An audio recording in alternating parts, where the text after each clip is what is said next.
everybody, and welcome back to the Two Peas in a Podcast with your ever glamorous, gorgeous host. My name is Katie, and I'm here in the UK, and my ever beautiful bestie forever and ever is the wonderful. Hey guys, it's me, Jessica. I'm in Alaska. I'm in Florida. I can't tell the difference right now. Guys, she's not doing well with the winter. She's not a happy bunny today, but we're going to cheer her up. We're going to lift her, right? And it all will be well. Yes, I'm just, I'm a Florida girl, and we are used to like 100-degree weather, and believe it or not, I'm like missing it, which is, and you know as well as I do, as soon as July, August hits, I'm going to be bitching about the heat. I know. It's so funny because obviously, I mean, those who don't know, Jess and I have been friends for like 10, half, 11 years now. And obviously in the UK, if you know the UK, we don't always get the best weather. And same to the year. And so normally she's used to me moaning my ass off about the weather because you girls Libra, right? So I don't do extremes of temperature very well. It makes me very grumpy. Don't like being too cold. Don't like being too hot. I like it in the middle. So she's used to being like, it's either it's freezing, I don't like it, or I'm too hot. And she's like, girl, it's just weather. But what's nice is I'm getting a little bit of it back. It's true because I am so grumpy right now. Like I wake up in the morning, I'm like, it's cold again. But I feel like it's a little bit of like just appreciating, like, yeah, it's not fun, but hey, spring is around the corner, so we're hanging in, right? Yes, and it's funny too because I know spring is your favorite season. My favorite season is actually fall, and that's because it gets so hot here in Florida that fall is when we finally get some nice weather. But now I'm kind of like, I'm looking forward to spring and summer this year, so we will see. We will see, indeed. But for those of you that don't know, where have you been? Jess and I, like I say, we come in here and we chat and we talk about everything under the sun and we just riff for a bit and have a laugh and hopefully make you laugh. And today I picked the topic, right? I came to you because you were like, what do you want to talk about? I was like, well, what about this? So this should be interesting, I hope, in some way, right? Well, it's always interesting. Well, yeah, in some way. I just, whether you kind of, anyway, I'll hopefully give you something. But basically, for those that don't realise, who don't understand or don't know, there's a lot of hype at the moment because February 17th was Chinese New Year. Now, do I follow Chinese astrology? Do I know everything about Chinese astrology? No. But you can't go very far at the moment without seeing something about Year of the Snake and Year of the Fire Horse. It is everywhere. So I thought it really inspired me. And I thought we could talk about the change, the shifts, the transformation, and also how people deal with that. Because I know for some people, well, I think everybody's kind of waiting for things to move forward and get better. But I also know that sometimes people have a hard time with change, right? So I thought it was an interesting talking point. Well, it's interesting too because reading for the collective and like just doing the energy, it feels like January was almost like not a 2026 month. I don't know if that makes sense. Like it feels like January was almost like a trial. And now like moving into February, now we're finally starting. And didn't you say that the Year of the Fire Horse starts in February? February 17th, yeah. So that's really interesting that like energetically it feels like we're starting something in February, even though I myself, I don't really follow the Chinese astrology either. I mean, I know I'm Year of the Tiger and that's about it. Yeah. I always kind of pay attention. Like I say, I will look, okay, what year are we going into? What does that energy, does that kind of hold? But I'm not like, I don't know, I'm not an expert in it by any means. But I wanted to start by reading you something because I told you before we came on, and I saw this morning on Instagram, and it's from a lady called Sabrina. I forget her second name, but she does rewilding for women. They have an amazing podcast. Go and check that out if you're interested in this kind of stuff because she's great. But she wrote this in like slides, and I made notes because I was like, this is fantastic, and I'll tell you why in a sec. So, reading voice. Right now, you may feel called to go deeper, not forward. You may feel quiet and hunkered down, like you're standing on an edge. You may feel restless, irritated, and you're not done yet. Alone in a way that no one can fix. Like something has come off, but it won't release on command. Nothing is wrong. This is the final shedding phase. The last skin is coming loose, part of you that clung on the longest. The identity that almost carried forward, the story that resisted a clean ending. Snake finishes inwardly. Snake does not shed by force. It goes still, finds shelter, and presses against what's rough, whether that be rocks, branches, or the friction of life itself. Skin comes off because the body is ready, not because it's rushed. The phase can feel like, how am I still here? Why isn't this done yet? What else needs to come off? You are not stuck. You are working on the last scene. The skin that clung on the longest takes the most patience. In the final days, ask yourself, what in my life is the rock? What is the friction I've been avoiding? What helps this last layer come free? This is not about effort, it's about contact. In these narrow days, the closing window is for radical honesty, leaving without carrying the skin, and endings that need no ceremony, witness, or agreement. What isn't finished here will travel with you. The snake clears the path, the horse runs it. The fire horse doesn't reward effort, it responds to alignment. What moves fast next depends on what you release now. Wow, I really like that. Mic drop, right? And the reason I hit is because, you know, for those who don't know, I coach women, and so many women are in a funk right now. And things are falling away, things are collapsing, tower moments all over the place, and there is this, what the hell is going on? Yeah. I mean, honestly, that resonates so deeply with me, like my soul and what I'm going through personally too. And I've recognized that same energy with so many clients. I think that was so beautiful, so eloquent. It was written so perfectly. And yeah, I mean, thank you for sharing that. That's awesome. And I think it really does sum up like the shedding process of the snake. As you know, for those of you that don't know, I have a snake, my beautiful Baku, love of my life. Well, one of them anyway. And yeah, it's so interesting about how like that talked about how, you know, you go into solitary almost and like you rub up against what's rough, and that's exactly what they do. And it's just, I don't know, it really was very touching. Yeah, I agree. And that's why I had to make, as soon as I saw it this morning, I was like, I need to get this down. Because those that don't realize, the year of the snake, so that's been February 25 till February 26, is all about shedding, releasing, transformation. It's about letting go what doesn't serve you. It's about tower moments. It's about your shadow side. It's been rough. It's been really rough for so many people in different ways. And you can see that individually, on the collective, and globally. This year has been difficult. Yeah. My thing is that my concern, I suppose, is that there is this feeling with some people that February the 17th is going to be this day that suddenly it's like, ting, ting, ting, everything is better now. And it's like, that it doesn't work like that. It is the beginning. And yes, it can move things forward, but it's not going to happen in one day. It is this, and it's, again, like the snake, it is an energy, it is a process, it is the momentum, but it also doesn't mean that you can just sit on your ass and do nothing. And the fire horse is going to knock on your front door and be like, hey girl, here's all your dreams come true. Gotcha. No, it's like you're going to have to be required to like get off your ass and do something, but it's got this energy on, like it's like that's like a wind at your tail pushing you forward if you move. And I think it's really interesting too, because it's like you can resist the change, which a lot of people do, you know, consciously and subconsciously. They resist changes because change is difficult and it's scary.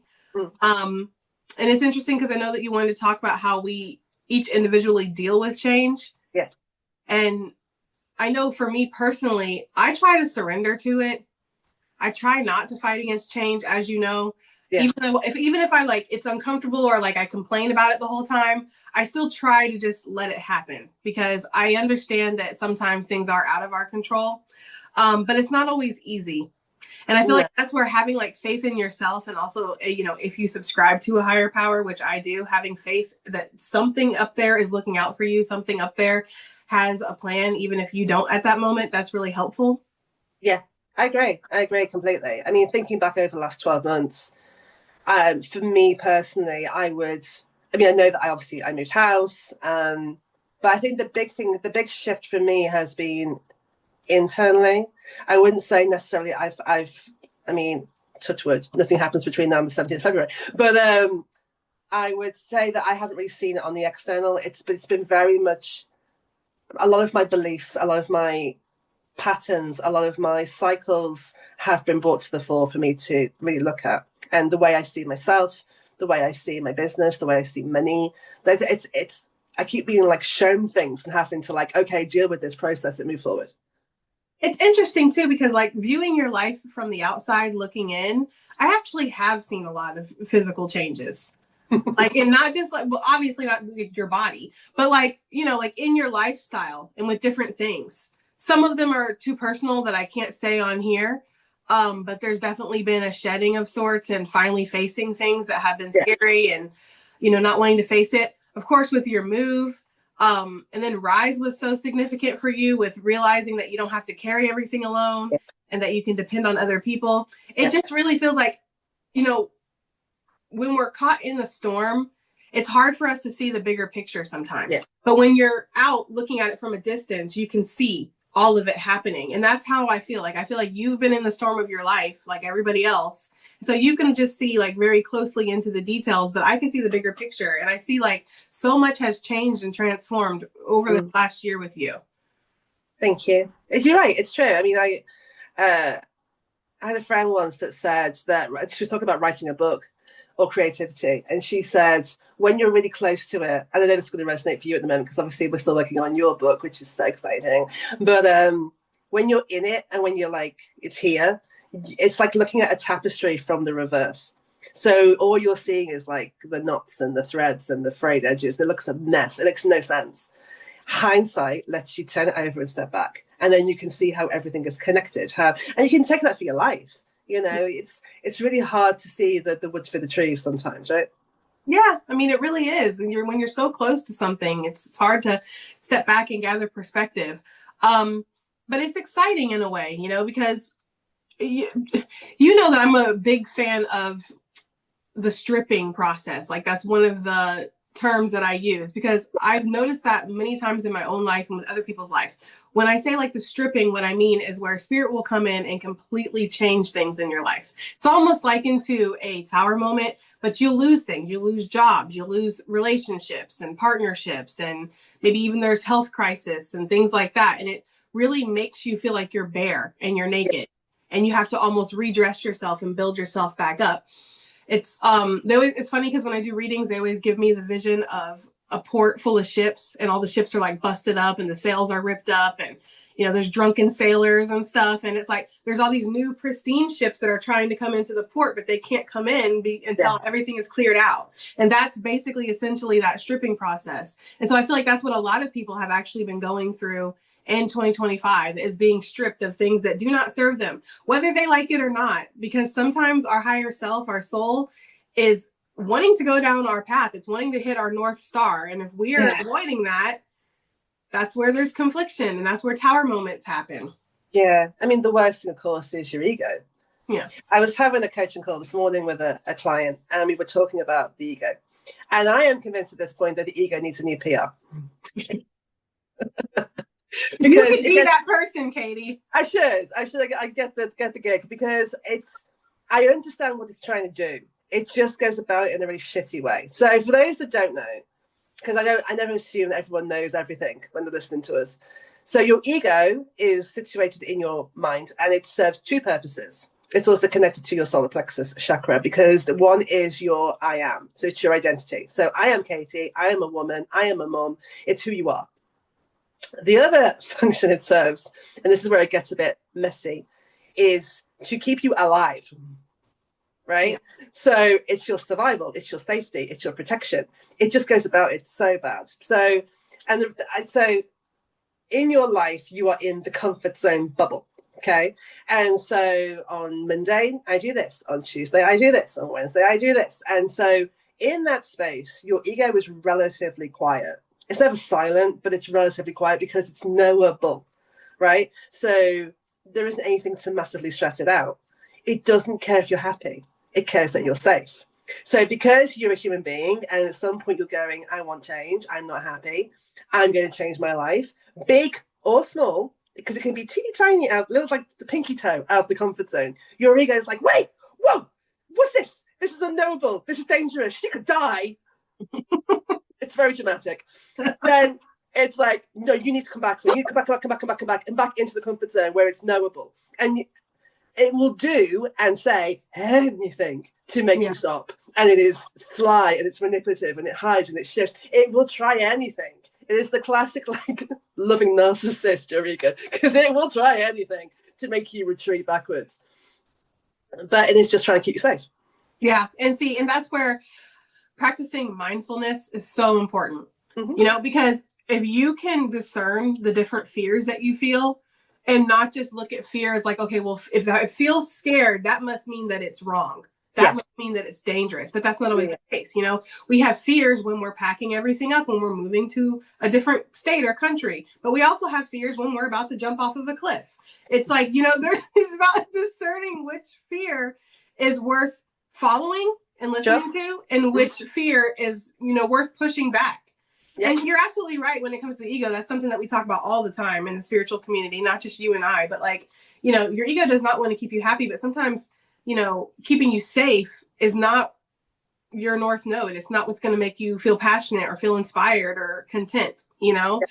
So yeah, it's hard when like those two concepts clash. And you really have to decide, okay, well, which fear am I going to follow or which fear am I going to push back against? Absolutely. Especially as your brain releases the same chemicals. Yeah. I always say that to people. Like, if a tiger came into this room right now, I would be legitimately scared because he'd be licking his lips thinking, oh, she looks a bit tasty, I'm going to gnaw on her leg. But if I'm going to launch an event or a book, my brain releases the same cortisol and adrenaline. The brain does not know the difference between the imagined fear and the real fear. Same feelings, same emotions, same hormones. Yeah. And so, like you say, absolutely, it's the clarity. And sometimes fear can be a good thing. Yeah. You know, so, you know, if I went to work at the local supermarket, grocery store over there, I would be so bored and fed up and rebellious. You know, I would be. I hate it. I haven't had a proper job in a very long time. I would be awful, but I wouldn't be frightened because I don't care. I don't care how many apples you sell. I don't care what this week's promotional deal is. I don't care. Whereas, again, book, event, course, whatever it is, I can be really quite nervous and anxious, and Jess will testify that. I can be really in my head about it. But it's because I care. Yeah, and it's also because there's a difference between selling apples to somebody and bearing your heart and soul. You know, like through your creative efforts that you put into something, like it's really difficult sometimes to kind of, and you know, being at the, you know, mercy of public opinion, which we know is not always kind. It's not always generous. It's just really difficult. I think stepping out of your comfort zone in any way can bring some kind of nerves.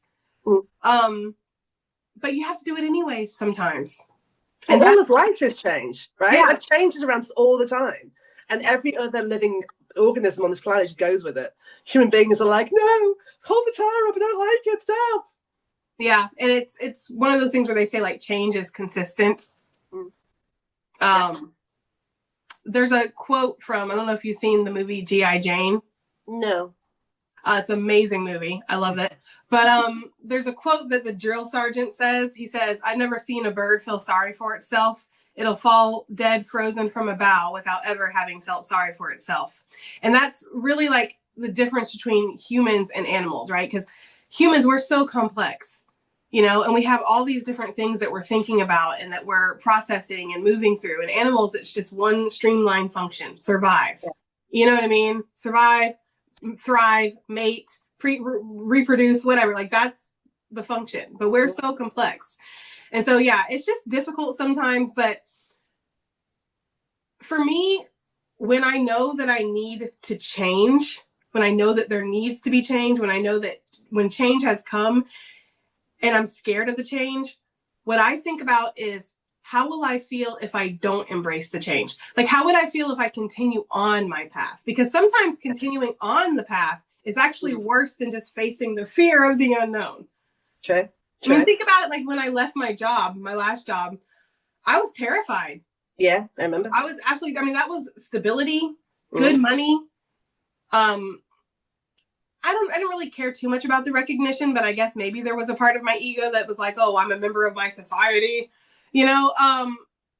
But leaving that behind to go into the unknown and hope that, you know, YouTube works out, hope that personal readings work out, hope that whatever else comes on my path happens to pay my bills and does what it needs to do.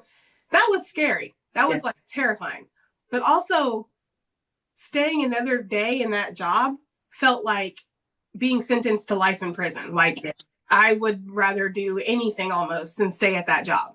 Absolutely. And yet we spoke about it pretty much every day, if not every other day, for about 6 months beforehand. I mean, honestly, like this is like the testament of our best friendship, whatever the freak you want to call it. Y'all, I mean, when I was like a broken record, like every single day, and she's being very generous, like 6 months. It was probably like a year. I was ready to quit the first day I had that damn job. I was like, this was not what I thought it was going to be. This was not what I signed up for. This is not what I was promised. And you know how I am about honesty. So I felt really like betrayed. Like they lied to me to get me into that position. But anyways, besides all that, yes, I bitched and moaned and complained and raged and cried and was like, I just had to have enough. Yeah. Yeah. And there's always a tipping point. There's always a tipping point where it's like you can take it and take it and take it and take it and take it and keep going, but there'll be the straw that breaks the proverbial camel's back, and you don't know what that straw is going to be. It could be the tiniest thing. And you find that in relationships, you know, sometimes if somebody ends a relationship, and it can be over like, I don't know, they haven't loaded the dishwasher properly, and it's like, you're breaking up with me because of this is pathetic, it's ridiculous. But it's not about that. It's about the build-up of stuff that's been happening for months and years beforehand. It's just that was the thing where it's like, yeah, I'm done. Yeah, which is why communication in relationships is so important, because, you know, if you're not communicating to your partner and then one day you just snap over like the dishwasher and they're just like, okay, wow, weirdo. You know, like, it's like, well, I should have been talking to you for a year that everything about you annoys me, even the way you breathe. But that's my bad, you know?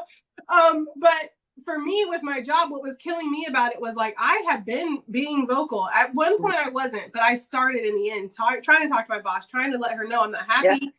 I'm getting treated unfairly. Yeah. Every day it's something new. Every day it's like, you know how, I don't want to get too much into it, but you know, there was like this woman that was like gunning for me. And like everything I did, she had a problem. Everything I did, she had an email with everybody and their freaking mother attached to it to complain about me. And I was just like, I put in 3 years into this job. I've completely changed this district and gave them numbers that they've never seen. Where's the fucking appreciation? Like, that's how I started to feel. Like, I was like, I need to leave with grace before I cuss everybody in this bitch out. Okay? That's how I felt. Like, I need to leave now before y'all really see me. Like, and so that's why that was it. That was the last straw for me, was constantly being nagged when I was working my ass off. So, yeah. Yeah. Yeah, and that last couple of weeks, I would tell you, I was waiting for it because I knew it was coming. But I was still surprised because you were like, yeah, I've done it. I was like, oh, okay, cool. Because I was just... I literally, girl, I got another email, okay, with everybody and their mother attached, because I had done something. I don't even remember what it was. It was so insignificant. I don't even remember. I went on to AI and was like, resignation letter. Copy paste. I didn't even give a fuck enough to write it. I don't even care. I don't even give a fuck. I just need to be done. And it took like a couple hours, and my boss, she accepted it, and that was that. That was that. That was that. And now I'm here. Yeah, absolutely. It's funny how you mentioned, circling back, surrender. Mm-hmm. I still think that's a term that's not fully understood and appreciated. And it's a perfect case in point, right? Because first of all, people who are not necessarily spiritually in the field or not fully in the field can see the term surrender as giving up, white flag, you know, weakness, I suppose. But we know a spiritual surrender is different. It is, I can't and shouldn't be doing this on my own. Help me. Come and co-create with me. Do this with me. But when my marriage ended, and I was on my own with the 3 kids for like, 6 months, maybe 8 months. And then my landlord's father came to me and said that, you know, they wanted to sell the house. He was getting married. They wanted to sell the house I was in. I was renting off them to release the capital so they could buy their own house. But, you know, no rush to get out. 3.5 months. You remember this so well. And of course, at that point, so I get supported government assistance to pay for my housing because I'm a single parent. And a lot of housing people, so estate agents / realtors, won't look at you. They see you as a risk, quote unquote, which is ridiculous, but whatever. And so I was getting more and more desperate. You remember this so well, 2018, and kept trying and applying, and nothing was coming, and time was ticking down, and I was just, even I've been spiritually awakened since 2010, and I never thought, hey girl, maybe you should surrender this because this ain't working. You know, it was like, I need to figure this out. This is all on me. And there was that day, of course, as you remember, where it's like I'd applied again for another house, didn't get it, and I was done, like Romeo done, like done. Like put a fork in me, I'm done. And I remember vividly just on the floor in the living room, just ugly crying. You know when you get like snot bubbles and you can't, and it's like like proper, like just bawling from my soul. And it wasn't even a conscious decision to like, hey, maybe you should surrender. Oh no, it was a yell. It was a wail. Help me, somebody, please. I'm done. I can't do this anymore. Help me. And I inadvertently, subconsciously let it go. And 2 weeks later, saw the house, applied for it. 2 weeks after that, got the house. Yeah. And it almost makes you wonder too, if like that was all ever supposed to happen and you maybe made it harder on yourself by freaking out. Like, and I'm not saying like, I'm not trying to like disrespect you, but I'm just being honest. Like, I wonder that sometimes if we could just sometimes just go with the flow, like would we always end up where we were meant to be anyways? Yeah. You know, because sometimes I look at surrendering as like a rope wrapped around your hand. And like you're holding on to it desperately and it's like biting in your hand and your hand's bleeding and it's like chafing and everything. And it's like, when are you going to just let go? Like, you know, when you let go, it's like, finally. And I feel like you were just, sometimes we have to just get at our wits end. Like for you in your situation, it was just like, well, there's nothing I can do. I've done everything I can do. I'm obviously not in control of this. Whatever's going to happen is going to happen. I'm done. I'm giving it to you now, basically, is what you were saying. Yeah. And whereas sometimes with situations like my situation, it's like, okay, I'm not doing this anymore. I'm done. It's like, so I don't know sometimes like how, I think it's not just black and white. Like I think it's nuanced when it comes to surrender and, you know, allowing change into your life and everything. But either way, I do know that a lot of us humans are very hard-headed and we are going to need to get to the last straw, however that looks. You know what I mean? Like however that looks, we will have to get to the last straw before we finally go, okay, that's it.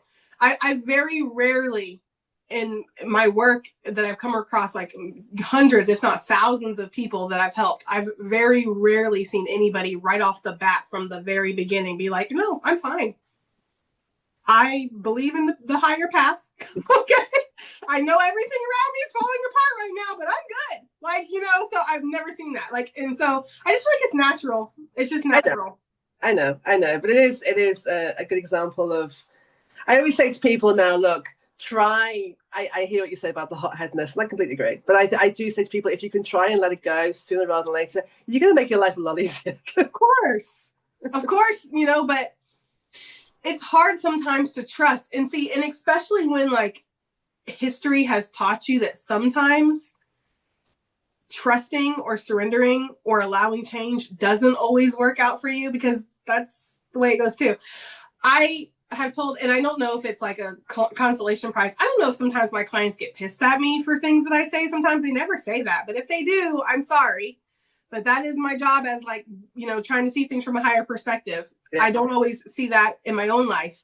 But one thing that I will say is sometimes our soul does not want us to take the easy path. Sometimes our soul does not want us to be cushy, safe, and comfortable and happy and looking at unicorns and rainbows. We are here to learn. We are here to grow. Mm-hmm. And that's not always pleasant and it's not always easy. So when your intuition is telling you to go down a certain path and then that path is full of trials and tribulations, that doesn't mean that your intuition was wrong. It just means that there were lessons that you needed to learn down that path. And that's hard to reconcile sometimes. So yeah. The life is just confusing sometimes.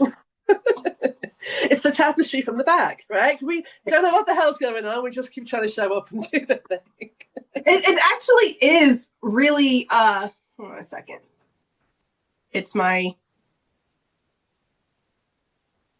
sorry. All right. It was my pest control people telling me they're on their way. Lovely. I had to call them because they charged me at the beginning of the month, and I'm like, are y'all gonna show up, or is this like the okey doke? What's going on here? And she's like, oh, they're showing up on the 30th. I'm like, okay, like the almost last day of the month. Perfect. But it doesn't matter. Anyways, whatever. What were we saying? Oh, the back of the tapestry. Yeah, that's actually really, that is a perfect way to describe like change in like life, because from the front you see everything neat and it looks wonderful and amazing, and as it should. And then when you look in the back, you're like, holy shit, this is this is a mess, right? And it's like, yes, that's what it's taken to create all of this. It takes a mess. Yeah, absolutely. And that's the thing. Again, hindsight's wonderful. Like, you know, at the time recording this, I'm 44, and I can look back at my journey of these 44 years, and I can see how things were meant to be, and things have worked out, and, you know, for the good, the bad, and the ugly. But I can see the whole picture. Did I see that while I was in it? Absolutely freaking not. Of course I didn't see that while I was in it. I only see it because if I've made decisions and what it's led to and where it's taken me, then you can be thankful for it, even when it was crappy. But in the moment, absolutely not. Yeah. And I honestly, that I don't think that ever stops. No. Like, you know what I mean? Like, I feel like as long as you're here and you're breathing, you're still learning, you're still growing. So, I don't believe in like these like supreme beings that are on this planet that are healed, and I'm just here to bring light. I'm just here to help you guys. I don't need work done. I'm healed, right? Like, I don't believe that. If you're living and breathing, you're still working, you're still healing something. absolutely. But it is difficult. And I feel like, honestly, too, because they're showing me, like, in my mind's eye, they're showing me like a rabbit going into its burrow, and it's like, even though it's comfortable and it's supposed to go in there, they're also showing me like roots that it has to climb around and climb through. And it's like the deeper that you go, actually, the more treacherous it can get. And I've noticed that too with like my own spiritual awakening in my life. Like, shit has not gotten easier, like, at all. You know, if anything, I worry more, or I stress more, or I'm more confused and unsure sometimes. Like, sometimes I don't even know what the heck is going on in my own life. I'm just like on the journey. Yep. We've had many conversations, haven't we, where we're like, what the hell is going on? What's this for? And trying to trust. But, you know, we're not here like, you know, Jess and I will chat and you can listen to us and think that we're like, girl, it's happening for a reason. Girl, trust in the higher power. Everything. We don't do that because we're human. We're like, why is this happening? I'm so stressed. I've had enough. We're human. I mean, sometimes those conversations, like, they do happen, like, or sometimes, like, we will tell each other, like, I know that this sucks and I don't know what's going to happen, but I know that it's happening for a reason and that you got this, right? Like, we will say that to each other. But for the most part, no, we just let each other be human. And that's the beautiful part about having, especially when you're in the spiritual community and you do the work that we do, like, that's the beautiful part about having a friend that sees you as a human and not just like a spiritual leader or a conduit of spirit. Because sometimes, like, the comments that come through are like, it's hard sometimes. Like, I feel like sometimes I'm put up on this altar, and I don't know if I put myself up there or if that's just what's happened. But sometimes I feel like I'm put up on this altar with my collective where it's like, I'm not expected to like show any human emotion. Like, I'm not expected to be hurt by comments. I'm not expected to feel angry. Yeah. Like, you know, like, just the other day, like, I crashed the hell out on a message with you where I was screaming and I was upset, and I was like, well, fuck this and fuck that, and I'm fucking tired of it, and I'm tired. You know, I was just like so pissed because it's just like, I'm so tired of like trying to walk down this path and then feeling like nothing is ever good enough. Nothing I do is correct. There's always something. And it's like,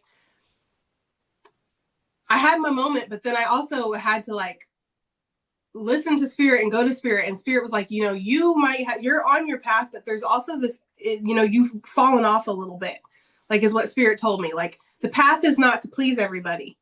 Yeah. Path is not to make sure everybody in your collective is happy and make sure you're saying the right things and you're doing the right things and you're singing the songs that they want to hear and the catchphrases that they come for. That's not the path. The path is give the messages. Okay. Like, that's the path. And so I had to like have a conversation with myself and spirit and get back, you know, to myself. And it was funny too, because it's like, when I did, like, the next reading that I gave, it was like my old self again, and it flowed. And I know that, you know, that I have been feeling so off and like not feeling as connected as I usually do. Yeah. So I say all that to say, like, just to be vulnerable, but also to say that, like, nobody is perfect. We're all human and we're all struggling. And even if I like speak very confidently, giving the messages from spirit, it doesn't mean that I'm not like being affected or I'm not going through stuff. Yep. I'm just as lost sometimes as other people. I look at myself as like I look at spirit like the shepherd, and I look at the people like the sheep, right? And not in a degrading way, but like just looking to be led and looking to be taken care of. And I look at myself as like the collie dog, you know, that's like rounding the sheep up for spirit. Like, this isn't I'm not in charge of anybody here. I'm following my own orders too. And I don't really know what's going on half the time. I'm just listening to spirit. Like, that's how I look at it. I hope that's not offensive to anybody, but yeah. No, I like that. You know, you and I are very visual people, and we like an analogy, and I like that. I think it sits well. I think it's a really good. It shows how it works in a very kind of understandable way. You know. Yeah. Yeah. I mean, unless you do this kind of work and you have like the weight of people, and like their needs on you, because you know just as well as I do, like coaching and helping people and doing this work, your life is not just about you. No. It's about other people. Like I was saying, like I told you, like I'm not gonna film until I feel freaking ready. I'm not gonna film until I feel ready to film. That's when I'll film again. And the next day I'm up in the morning doing my daily short because of the comments I get. Like the woman that told me, you know, her daughter who's autistic waits every single morning for my daily short. And like it's part of her routine now. And it's like, how do you just like walk away from that because you had a bad day or because you're upset? Like, that's the sacrifice that you make when you do this kind of work. Absolutely. And I knew that. I knew, obviously, to hold space for you and to listen and validate how you were feeling. But I also knew that ultimately we are here of service. And I knew that you would show up because that's what we do. Yeah. Yeah. How has the year of the snake been for you? I mentioned how I've been. Now it's coming out of it. How can you see the last 12 months has been?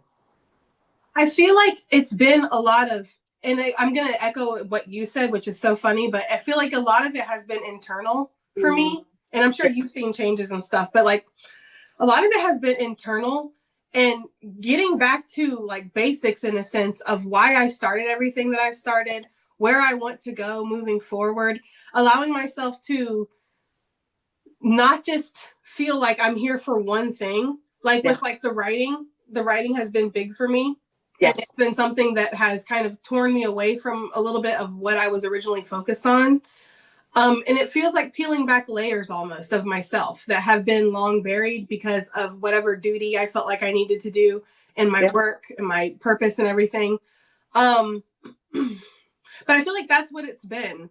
And just kind of like really deep, like reflecting on who I am actually. And like what I see for myself moving forward. And maybe that doesn't align with where I thought I was going exactly. So it's hard to kind of process and put into words, but it does feel like there's been a transformation or there's been like a shift. It almost feels like I've went through like the Phoenix several times, you know, bursting into flames and then being reborn just to burst into flames again. Like it's exhausting. Yeah, you know what I mean? You know what I'm saying? Like it's exhausting. I'm exhausted. And that's why I'm just like, I'm weary of the fire horse, to be honest with you, because I'm just like, I feel like I've already been on a journey.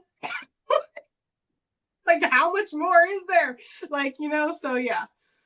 Yeah, I get it and I hear you. And I think a lot of people, you know, with everything that's going on in the world at the moment, which is a whole separate conversation, but I think a lot of people are very overwhelmed, exhausted, over it, fearful. And I think it's great to talk about, oh, this new energy coming in. Oh, you know, it's going to be better. This is going to be better. But there's almost like a mistrust of that and also a disbelief of that because people have been really going through it. And it's like, we hear all this stuff all the time, you know, in the spiritual community. You haven't got to look far.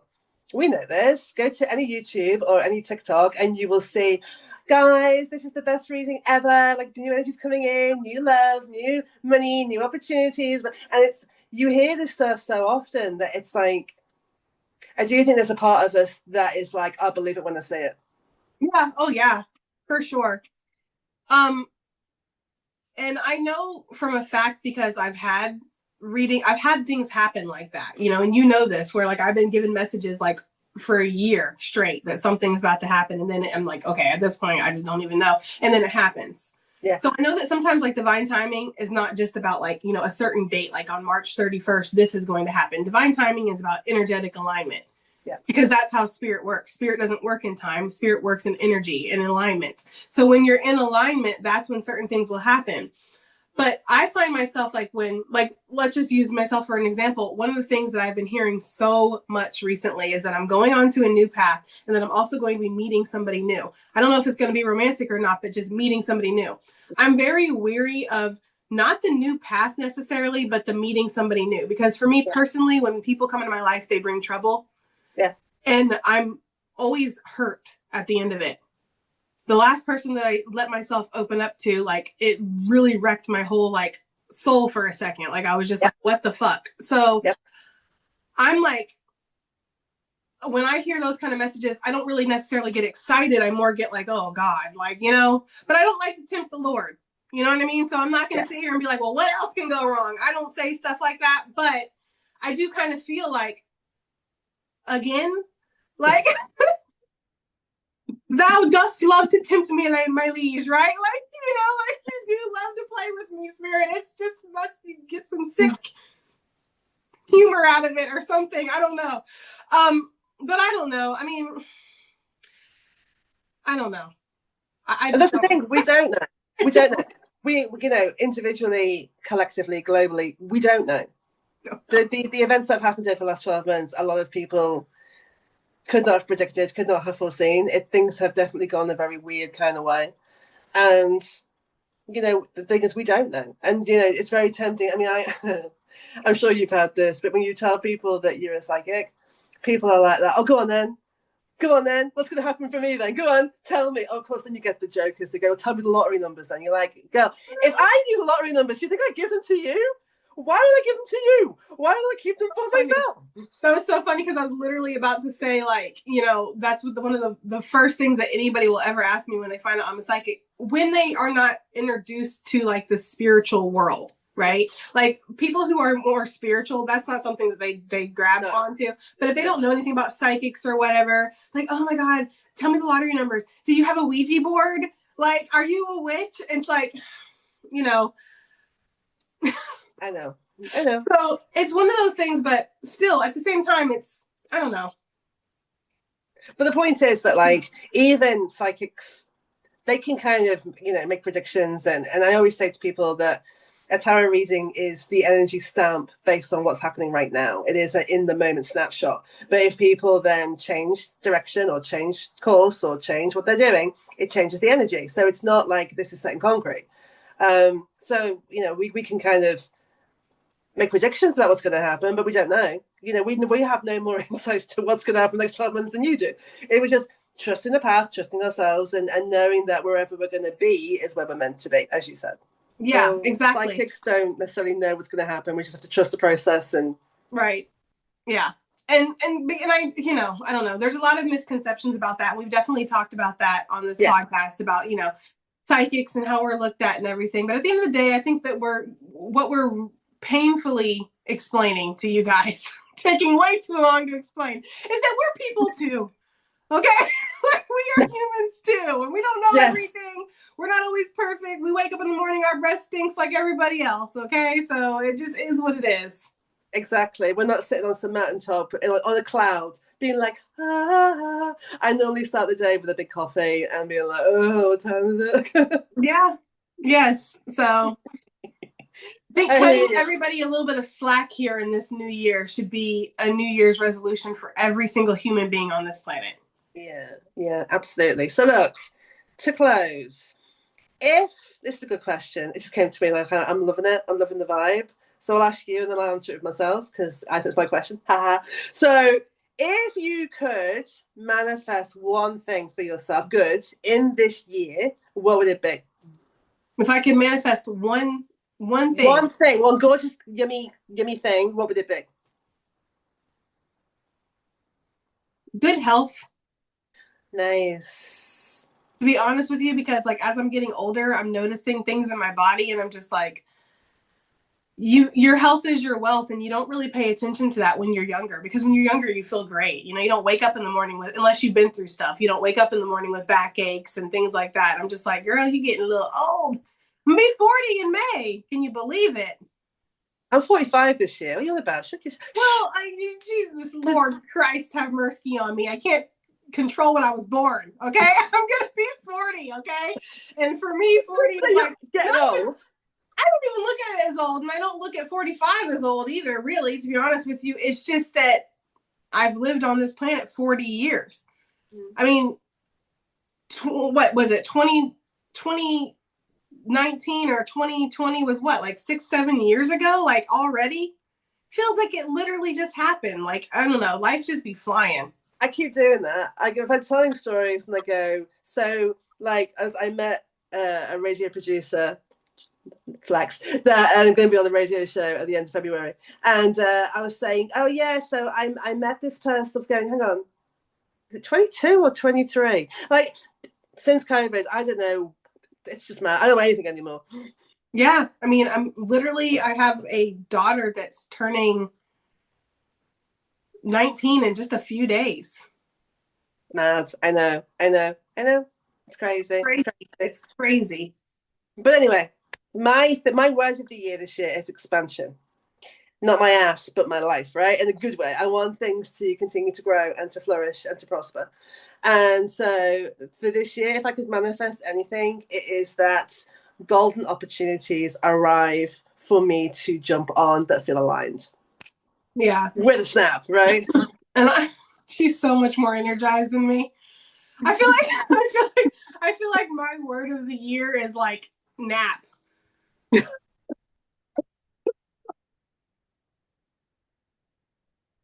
Like, what animal naps a lot? Like, what animal sleeps a lot? That's the year of the animal that I'm trying to like be in. So what is it? Like, what animal sleeps a lot? Do you know what animal? Oh, a sloth. Sloths don't sleep a lot. They're just slow. They do. Okay. Well, that's me then. The year of the sloth. Sloth. I love that. We're not having the fire horse. We're going to go with the sloth.